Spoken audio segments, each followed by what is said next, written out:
देखो, पिछली क्लास में श्वसन तंत्र के जो भाग थे जिनमें फेफड़े, उसके बाद में जो श्वसनी श्वास नली जो है वो विभाजित होती है श्वसनी में, श्वसनी आगे जाके विभाजित होती है श्वसनिकाओं में, और श्वसनिकाएँ जो है आगे जाकर किस में खुलती है, वायुकूपिका में खुलती है।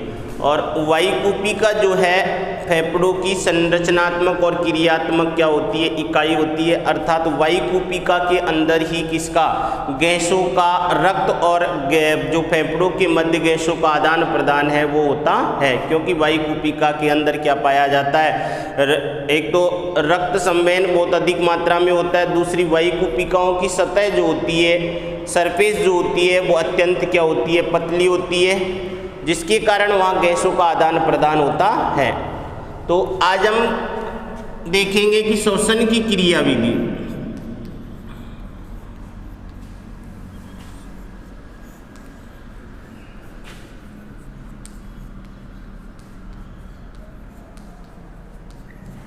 श्वसन की क्रिया विधि, तो श्वसन की क्रिया विधि जो है इसको दो भागों में बांटा जाता है। अर्थात जब हम श्वास लेते हैं तो एक बार श्वास अंदर जाता है और उसके बाद श्वास कहाँ आता है, बाहर आता है। तो इसको दो भागों में बांट दिया जाता है, एक होता है निश्वसन, इनहालेशन जिसको कहा जाता है, और दूसरा जो होता है वो होता है उच्च श्वसन।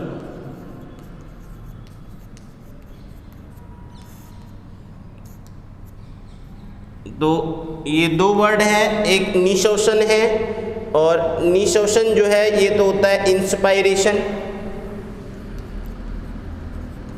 इंस्पायरेशन, और ये होता है एक्सपायरेशन।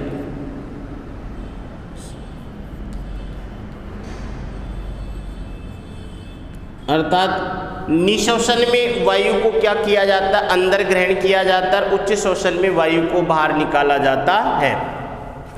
निश्वसन जो होता है ये एक सक्रिय प्रक्रिया है। ये कैसी प्रक्रिया है, एक सक्रिय प्रक्रिया है, जबकि उच्च श्वसन जो होती है एक निष्क्रिय प्रक्रिया है।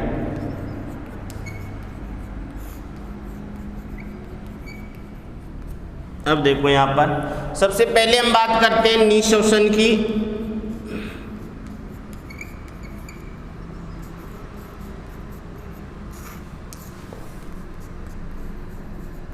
इंस्पायरेशन, देखो निश्वसन में क्या की जाती है, वायु को क्या किया जाता है, अंदर ग्रहण किया जाता है। अब इसमें दो चीज़ें हेल्प करती हैं, यहाँ पर दो प्रकार की मसल्स जो होती हैं, जिनमें एक तो होता है डायफ्राम,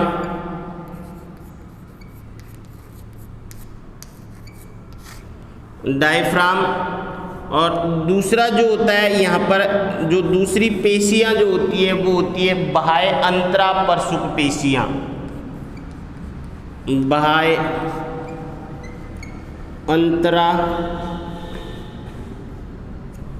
बाह्य कौन सी पेशियाँ होती है, दूसरी जो होती है, जो दूसरी पेशियाँ पाई जाती है यहाँ पर बाह्य अंतरापरशुक पेशियाँ।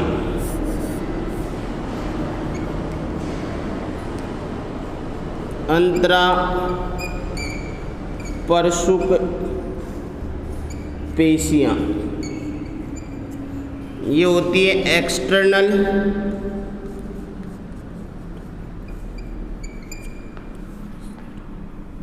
इंट्राकोस्टल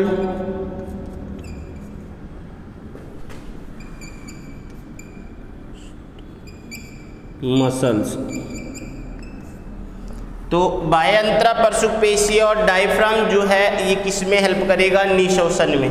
अगर अपन यहाँ बात करते हैं यहाँ पर, तो सपोज करो ये जो है यहाँ पर मान लो ये थोरेसिक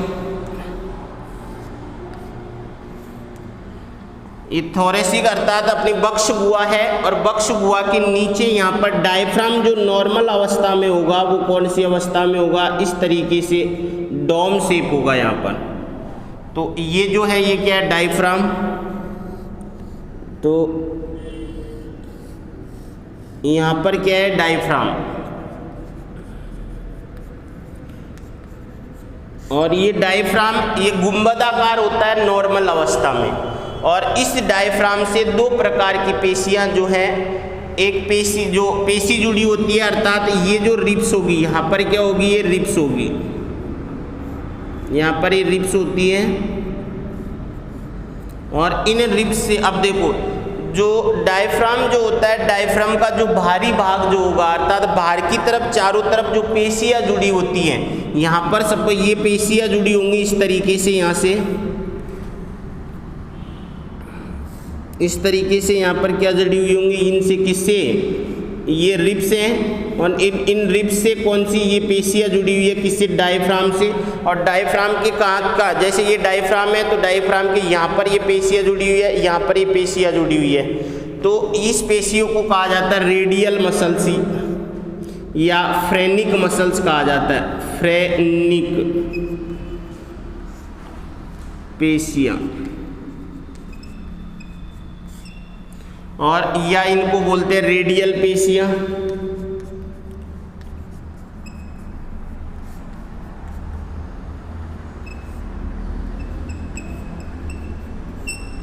रेडियल पेशियां। अब ये क्या काम करेगा, जब भी इनमें संकुचन होगा, संकुचन होते ही मान लो यहाँ से अगर इसको खींचा जाए तो ये धीरे धीरे क्या हो जाएगा, फ्लैट हो जाएगा। यहाँ पर जैसे इन पेशियों में संकुचन होगा तो संकुचन होते ही डायफ्राम क्या हो जाएगा, डायफ्राम इस तरीके से जब इसको अपन साइड से खींचा जाए मान लो पेशियों, तो ये क्या हो जाएगा, इस तरीके से बिल्कुल क्या हो जाएगा, फ्लैट हो जाएगा।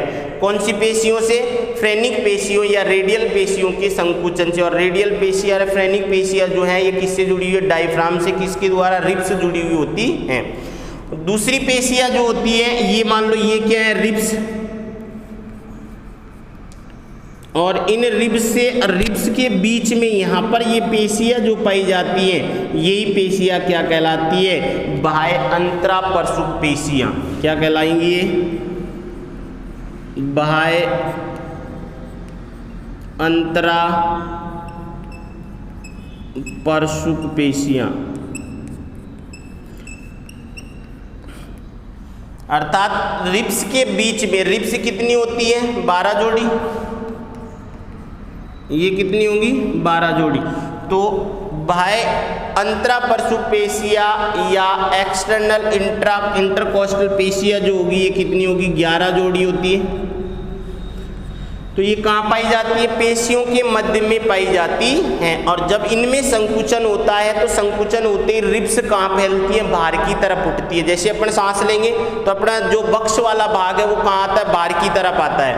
तो यहाँ पर दो क्रियाएं होंगी, ये ध्यान रखना है। एक तो किसमें, जो डायफ्राम जो होता है, डायफ्राम जो नॉर्मल अवस्था में है, तो नॉर्मल अवस्था में डायफ्राम कैसा होगा, गुंबदाकार। ये है सामान्य अवस्था में, सामान्य अवस्था में गुंबदाकार होता है।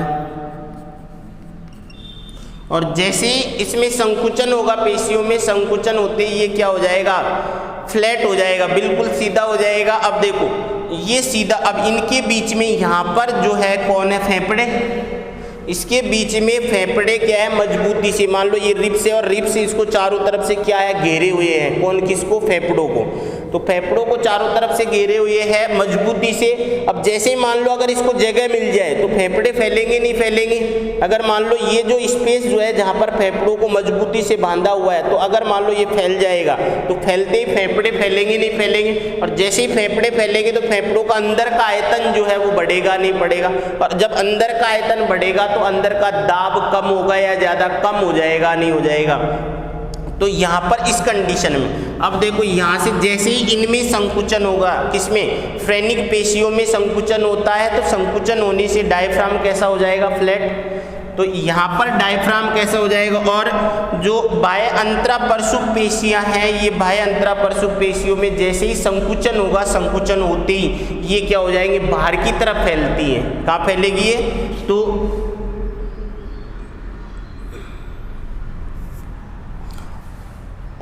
जैसे मान लो अब ये बाहर की तरफ आएगी, यहाँ पर पहले ये है कंडीशन,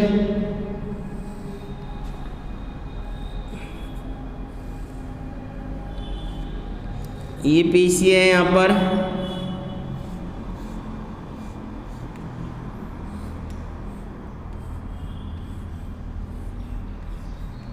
और अब देखो यहाँ ये कंडीशन जो है पहले वाली अब कहाँ आ जाएगी, यहाँ पे आएगी नहीं आएगी, और ये कंडीशन कहाँ आ जाएगी, यहाँ पे। और डायफ्राम कैसे हो जाएगा बताओ, सीधा हो जाएगा नहीं हो जाएगा। और सीधा होने से अब ये जो है ये कहाँ पहुँच गया, यहाँ पे, ये पेशिया कहाँ आ जाएगी, यहाँ पे आ जाएगी नहीं आ जाएगी ये। और यहाँ आने से जो अंदर का स्पेस जो है,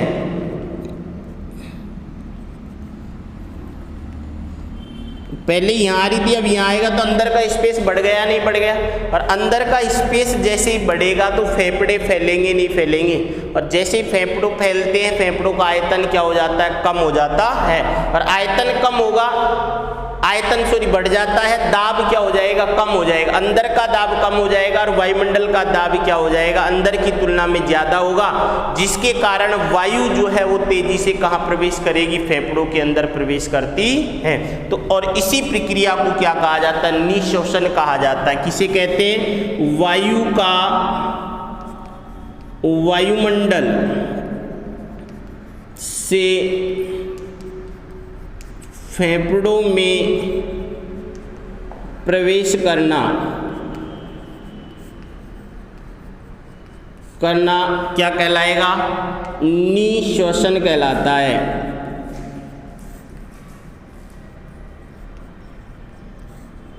क्या कहलाएगा, निःशोषण कहलाता है। अर्थात वायु का फेफड़ों के, वायुमंडल से फेफड़ों के अंदर प्रवेश करना निःशोषण कहलाता है।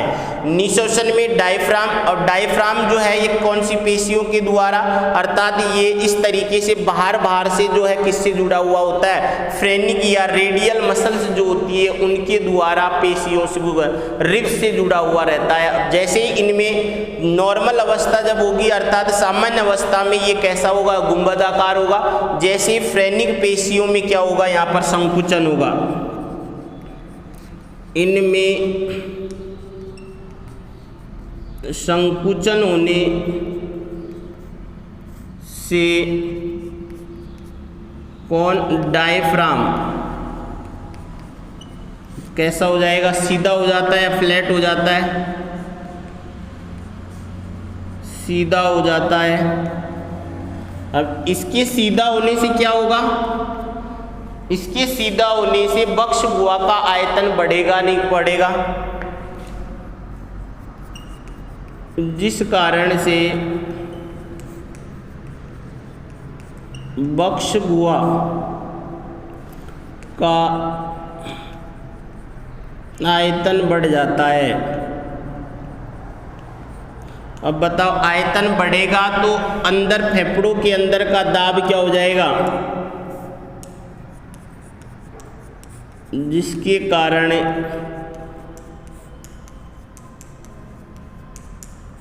फेफड़ों के अंदर का दाब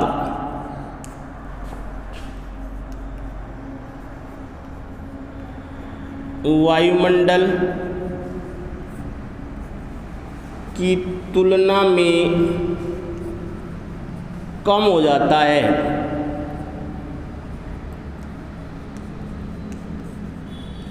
हो गया कम।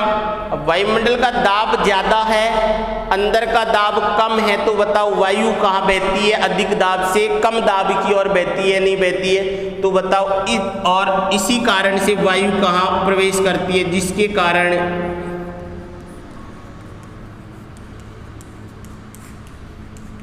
वायु तेजी से वायुमंडल से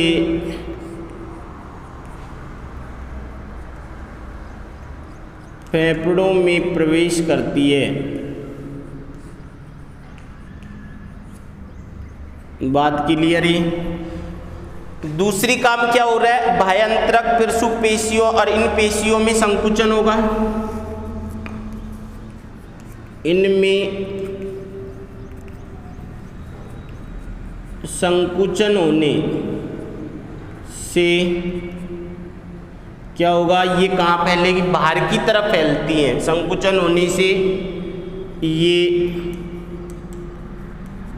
बाहर की तरफ फैलती हैं। फैलेगी तो क्या होगा, जिसके कारण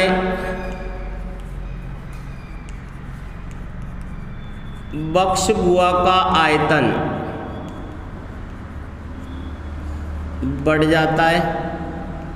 और जब बक्षगुहा का आयतन बढ़ेगा तो ये काम होगा नहीं होगा, और ये काम होगा तो ये होगा नहीं होगा। बात क्लियर। यहाँ पर क्या हो रहा है, इनहालेशन जो है उसमें निःश्वसन की जो प्रक्रिया है, निःश्वसन की प्रक्रिया किसे कहते हैं कि वायु का वायुमंडल से फेफड़ों के अंदर प्रवेश करना क्या कहलाता है, निःश्वसन कहलाता है। और निःश्वसन में कौन सहायता करता है, डायफ्राम। डायफ्राम से कौन सी पेशियां जुड़ी होती है, फ्रेनिक पेशियां। फ्रेनिक पेशियां या इन्हीं को कहा जाता है रेडियल पेशियां या रेडियल पेशियां। और जब ये सामान्य अवस्था में होती है ये पेशियां, अर्थात ये शिथिल अवस्था में होती है, तो शिथिल अवस्था में जब ये पेशियां होंगी तो डायफ्राम कैसा होगा, गुंबदाकार होगा।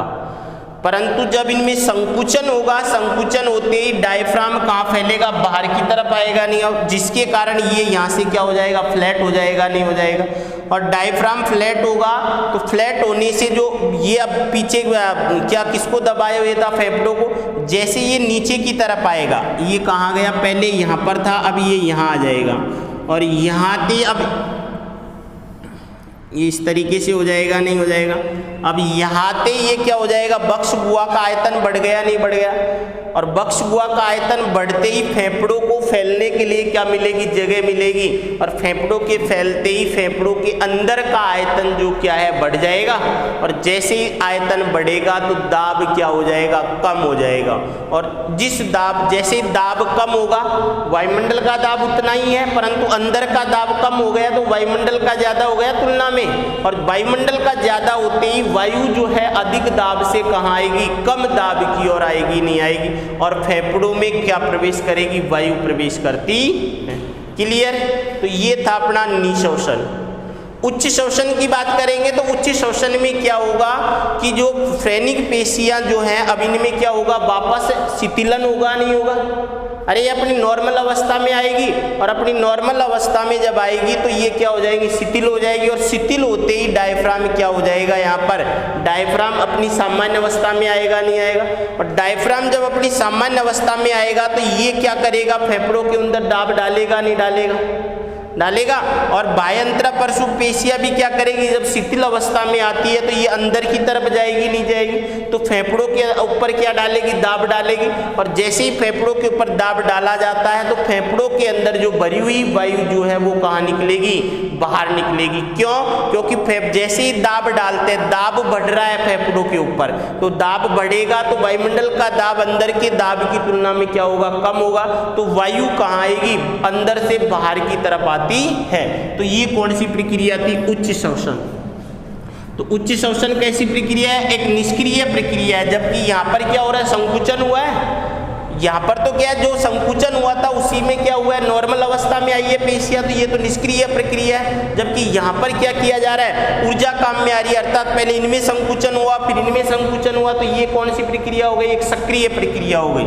तो उच्च श्वसन की बात करते हैं तो उच्च श्वसन कैसा है, एक निष्क्रिय प्रक्रिया पहली बात तो। और ये कब होगा, उच्च श्वसन किसे कहते हैं,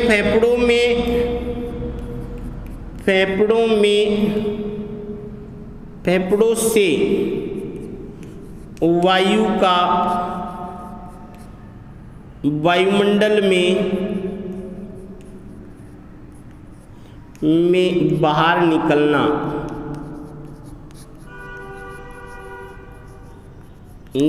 क्या कहलाएगा, उच्च श्वसन कहलाता है।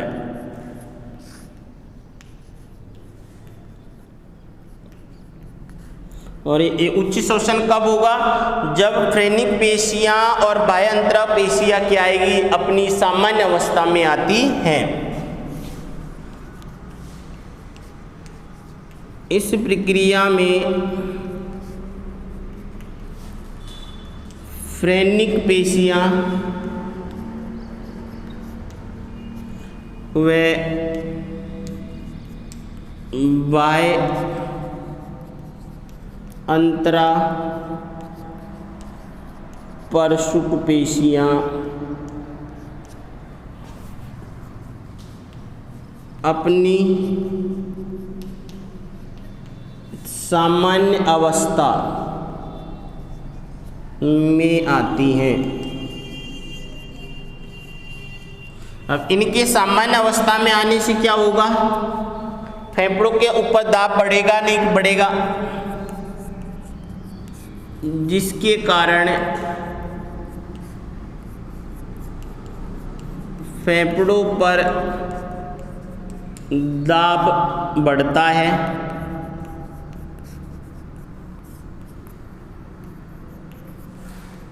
जिससे वायु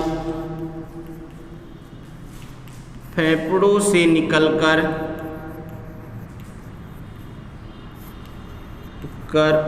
बाहर वायुमंडल में आ जाती है। और इसी प्रक्रिया को क्या कहेंगे? उच्च शोषण कहेंगे। तो ये कौन सा शोषण था अपना? जो शोषण का प्रकार, जो बाह्य शोषण जिसकी बात की थी, ये बाह्य शोषण है। बाह्य शोषण में क्या है कि वायुमंडल और हमारे शरीर के बीच गैसों का क्या होता है? आदान प्रदान होता है। तो बाह्य शोषण को कितने प्रक्रिया में बांटा? दो प्रक्रिया में, एक निशोषण और एक उच्च शोषण। निशोषण में वायु कहाँ जा रही है? अंदर प्रवेश कर रही है, जबकि उच्च शोषण में वायु क्या कर रही है? बाहर निकल रही है। क्लियर? और अपन पढ़ेंगे इसको नेक्स्ट क्लास में।